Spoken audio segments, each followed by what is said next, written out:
Happy ഗാർഡനിന്റെ പുതിയ എപ്പിസോഡിലേക്ക് എല്ലാവർക്കും സ്വാഗതം. നിങ്ങൾ ഈ ചാനൽ ആദ്യമായാണ് വരുന്നതെങ്കിൽ ചാനൽ സബ്സ്ക്രൈബ് ചെയ്ത് സൈഡിൽ കാണുന്ന ബെൽ ബട്ടൺ അമർത്തിയെന്ന് ഉറപ്പുവരുത്തുക. എങ്കിൽ മാത്രമേ ഈ ചാനലിൽ വരുന്ന പുത്തൻ വീഡിയോകൾ നിങ്ങൾക്ക് നോട്ടിഫിക്കേഷനായി നിമിഷനേരം കൊണ്ട് അറിയാൻ സാധിക്കൂ.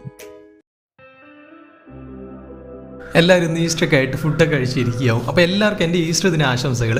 നമ്മൾ ഈ മുളക് ചെടിയൊക്കെ വളർത്തുന്ന സമയങ്ങളിൽ എപ്പോഴും പലരും നമ്മുടെ കമൻറ്റ് ബോക്സിൽ ചോദിക്കുന്ന ചോദ്യമാണ്, ചേട്ടാ മുളക് ചെടി വളർത്തുന്നുണ്ട്, പക്ഷേ മുളക് ചെടി ഉണ്ടാകുന്ന പൂക്കളെല്ലാം കൊഴിഞ്ഞു പോവുകയാണെന്ന്. അപ്പോൾ പല റീസൺ കൊണ്ടും മുളക് ചെടികളിലെ പൂക്കൾ വിരിഞ്ഞ ശേഷം അത് കായായി മാറാതെ മുളകായിട്ട് മാറാതെ കൊഴിഞ്ഞു വീഴാറുണ്ട്.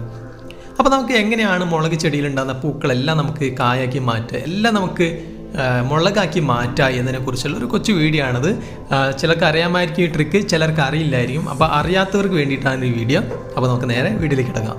മുളക് കൃഷി ചെയ്യുന്ന സമയങ്ങളിൽ നമ്മൾ നല്ല രീതിയിൽ വളവും വെള്ളമൊക്കെ കൊടുത്തിട്ട് ചെടി നന്നായിട്ട് വളർത്തിയെടുക്കും. ചെടി ഇഷ്ടം പോലെ പൂക്കളുണ്ടാകും, പക്ഷേ പൂക്കളിലൊരു ഭൂരിഭാഗം കൊഴിഞ്ഞു പോകും. അപ്പോൾ ഈ കൊഴിഞ്ഞു പോകുന്ന സമയത്ത് നമ്മൾ വിചാരിക്കും ഫസ്റ്റുള്ള പൂക്കളല്ലേ അത് കൊഴിഞ്ഞു പോയിട്ട് ഇനി ഉണ്ടാകുന്ന പൂക്കളെല്ലാം മുളകായിട്ട് മാറുന്നൊക്കെ വിചാരിക്കും. പൂക്കൾ കൊഴിഞ്ഞു വീഴാനുള്ള പ്രധാനമായിട്ടുള്ള 2 കാരണങ്ങൾ പറഞ്ഞുതരാം. ഒന്നാമത്തെ കാരണം, ചെടിയിൽ ആവശ്യത്തിന് പരാഗണം നടക്കാഞ്ഞാൽ ഇതുപോലെ പൂക്കൾ കൊഴിഞ്ഞു വീഴും.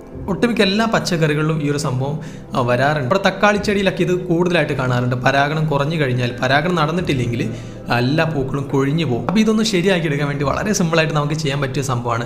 ചെടിയിൽ ഇങ്ങനെ പൂവിട്ടിരിക്കുന്ന സമയത്ത് ഒരു ചെടിയിലെ പൂക്കളെല്ലാം വിരിഞ്ഞ് ഒരു 9-10 മണി ആയിരിക്കുന്ന സമയത്ത് നമ്മുടെ ചെടി സാവധാനം പിടിച്ചൊന്ന് ഇളക്കി കൊടുക്കുക. സാവധാനം പിടിച്ചൊന്ന് ഇളക്കി കൊടുത്തു കഴിഞ്ഞാൽ ചെടിയിലുള്ള പൂമ്പൊടിയെല്ലാം പരാഗണ തന്തുക്കളിലൊക്കെ തട്ടിയിട്ട് അതെല്ലാം പരാഗണം നടക്കും. അപ്പോൾ ഇങ്ങനെ ചെറുതായിട്ടൊന്ന് ഇളക്കി കൊടുത്തു കഴിഞ്ഞാൽ, ചെടിക്ക് കേട് പറ്റാത്ത രീതിയിൽ സാവധാനം ഇളക്കി കൊടുത്തു കഴിഞ്ഞാൽ എല്ലാ പൂമ്പൊടിയും പറ്റേണ്ടതെല്ലാം പറ്റി പിടിച്ചിട്ട് എല്ലാം നമുക്ക് മുളകാക്കി മാറ്റാൻ പറ്റും. പിന്നെ രണ്ടാമതുള്ള പ്രശ്നമാണ് ചെടിക്ക് വളത്തിൻ്റെ കുറവും വളത്തിൻ്റെ കൂടുതലും. നമ്മൾ വളം കുറച്ച് കൊടുത്താലും വളം കൂടുതൽ കൊടുത്താലും ചെടിയിലുണ്ടാകുന്ന പൂക്കൾ കൊഴിഞ്ഞു വീഴാറുണ്ട്. അപ്പോൾ അത് മിക്ക ആളുകൾക്കും അറിയാത്തൊരു കാര്യമാണ്. ഈ വളം കൂടിക്കഴിഞ്ഞാൽ പൂക്കൾ കൊഴിഞ്ഞു വീഴുമെന്ന്. തീർച്ചയായിട്ടും നമ്മുടെ ചെടിയിൽ ആവശ്യത്തിൽ കൂടുതൽ വളം നമ്മൾ ചെയ്ത് കഴിഞ്ഞാൽ ചെടിയിലുണ്ടാകുന്ന പൂക്കൾ കൊഴിഞ്ഞു വീഴും. അതുപോലെ വളം കുറഞ്ഞു കഴിഞ്ഞാലും പൂക്കൾ കൊഴിഞ്ഞു വീഴും. അത് നിങ്ങൾക്ക് അറിയുന്ന കാര്യമാണ്. അതുപോലെ തന്നെ നനവ് കുറഞ്ഞു കഴിഞ്ഞാലും ചെടിയിലുണ്ടാകുന്ന പൂക്കൾ കൊഴിഞ്ഞു വീഴും. അപ്പോൾ ഈ മുളക് ചെടിക്കൊക്കെ നനവ് നന്നായിട്ട് കുറഞ്ഞു കഴിഞ്ഞാൽ ഉണ്ടാകുന്ന പൂക്കളെല്ലാം കൊഴിഞ്ഞു വീഴുകയും ചെയ്യും. വിരിയാത്ത പൂമുട്ടുകൾ വരെ കൊഴിഞ്ഞു പോകും. അപ്പോൾ അത് നിങ്ങൾ പ്രത്യേകം ശ്രദ്ധിക്കണം. നമ്മുടെ അന്തരീക്ഷത്തിൽ ഒരുപാട് ചൂടുണ്ടെങ്കിൽ, മണ്ണ് പെട്ടെന്ന് ഡ്രൈ ആവുന്നുണ്ടെങ്കിൽ രാവിലെയും വൈകിട്ട് നനച്ചു കൊടുക്കുക. രാവിലെയും വൈകിട്ട് നനച്ചു കൊടുത്തിട്ടില്ലെങ്കിൽ മണ്ണ് പെട്ടെന്ന് ഡ്രൈ ആയിട്ട് ചെടിക്ക് ഒരുപാട് ചൂട് തട്ടി കഴിഞ്ഞാൽ ഇതുപോലെ പൂക്കൾ കൊഴിഞ്ഞു പോകും. അത് നിങ്ങൾ ശ്രദ്ധിക്കാനുണ്ട്. അതുപോലെ തന്നെ ഞാൻ പറഞ്ഞു, ഈ വളം കൂടിക്കഴിഞ്ഞാൽ നൈട്രജൻ ഒരുപാട് കൂടുതലുള്ള വളങ്ങൾ നമ്മൾ കൊടുത്തു കഴിഞ്ഞാലും പൂക്കൾ കൊഴിഞ്ഞു പോകും. ക്രമാതീതമായിട്ട് മണ്ണിൽ കൂടിക്കഴിഞ്ഞാലാണ് ആ ഒരു പ്രശ്നം വരാറ്. അപ്പോൾ നിങ്ങൾ ഇടയ്ക്കിടയ്ക്ക് വളം കൂടുതൽ ചെയ്യുന്നുണ്ടെങ്കിൽ ആ ഒരു കാര്യം ശ്രദ്ധിക്കുക. നമ്മൾ ഒരുപാട് വളം മണ്ണിൽ ചേർത്ത് കഴിഞ്ഞാൽ ഉണ്ടാകുന്ന പൂക്കളെല്ലാം കൊഴിഞ്ഞു പോകും. നമ്മൾ വെയിലത്തേക്കാണ് വെച്ചിരിക്കുന്നതെങ്കിൽ നമ്മുടെ ഗ്രോ ബാഗിന് പൊതയിട്ട് കൊടുക്കേണ്ടത് അത്യാവശ്യമാണ്. അപ്പോൾ പൊതയിട്ട് കൊടുക്കുക എന്ന് പറഞ്ഞു കഴിഞ്ഞാൽ, ഞാൻ കഴിഞ്ഞ 1-2 വീഡിയോയിൽ പൊതയിടുക എന്ന് പറഞ്ഞപ്പോൾ പലർക്കും അത് മനസ്സിലായിട്ടില്ല. എന്താണ് ഈ പൊതയിടൽ എന്നതാണ് ചോദിച്ചിട്ടുണ്ടായിരുന്നത്.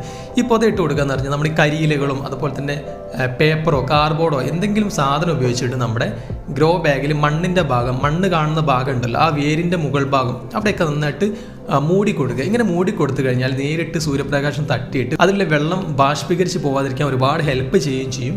പിന്നെ അതുപോലെ തന്നെ നമ്മുടെ മണ്ണ് ചൂട് പിടിക്കാതിരിക്കാനും ഏറെ സഹായിക്കും. ഈ മണ്ണ് ഒരുപാട് ചൂട് പിടിച്ചു കഴിഞ്ഞാലും നമ്മുടെ ഗ്രോ ബാഗിൽ വെച്ചിരിക്കുന്ന മുളക് ചെടിയുടെ പൂക്കൾ കൊഴിഞ്ഞു പോകുന്ന കണ്ടിട്ടുണ്ട്. അതുപോലെ തക്കാളി ചെടിക്ക് ഈ ഒരു പ്രശ്നം കാണാറുണ്ട്. ഗ്രോ ബാഗ് ഒരുപാട് ചൂടായി കഴിഞ്ഞിട്ടുണ്ടെങ്കിൽ അതിലുണ്ടാകുന്ന പൂക്കളെല്ലാം കൊഴിഞ്ഞു പോകും. അപ്പോൾ അത് നിങ്ങൾ പ്രത്യേകം ശ്രദ്ധിക്കുക. മണ്ണ് അല്ലെങ്കിൽ ഗ്രോ ബാഗ് ഒരുപാട് ചൂട് പിടിക്കാതിരിക്കാൻ വേണ്ട കാര്യങ്ങളൊക്കെ ചെയ്തു കൊടുക്കുക. അങ്ങനെ ചെയ്തു കഴിഞ്ഞാൽ നമ്മുടെ മുളക് ചെടിയിലും തക്കാളി ചെടിയിലൊക്കെ ഇഷ്ടം പോലെ പൂക്കളും അതുപോലെ ആ പൂക്കളെല്ലാം വിരിഞ്ഞിട്ട് ഒരുപാട് മുളകും തക്കാളിയൊക്കെ നമുക്ക് ഉണ്ടാക്കിയെടുക്കാൻ പറ്റും. വളരെ സിമ്പിളായിട്ട് എല്ലാവർക്കും ചെയ്യാൻ പറ്റിയ ട്രിക്ക് തന്നെയാണ്. നമ്മൾ പ്രത്യേകിച്ച് വേറെ കാര്യങ്ങളും ചെയ്തു കൊടുക്കേണ്ടതില്ല. നമ്മൾ ശ്രദ്ധിക്കേണ്ട കുറച്ച് കാര്യങ്ങൾ മാത്രമേ ഉള്ളൂ. ഇതൊക്കെ ഒന്ന് ശ്രദ്ധിച്ചു കഴിഞ്ഞാൽ തന്നെ നമ്മുടെ മുളക് ചെടി ഉണ്ടാകുന്ന പൂക്കളെല്ലാം കൊഴിഞ്ഞു പോകുന്നത് നമുക്ക് സ്റ്റോപ്പ് ചെയ്യാൻ പറ്റും. എല്ലാവർക്കും ഈസ്റ്റർ ദിന ആശംസകൾ നേർന്നുകൊണ്ട് അടുത്ത വീഡിയോ കാണുന്നവരെ ബൈ.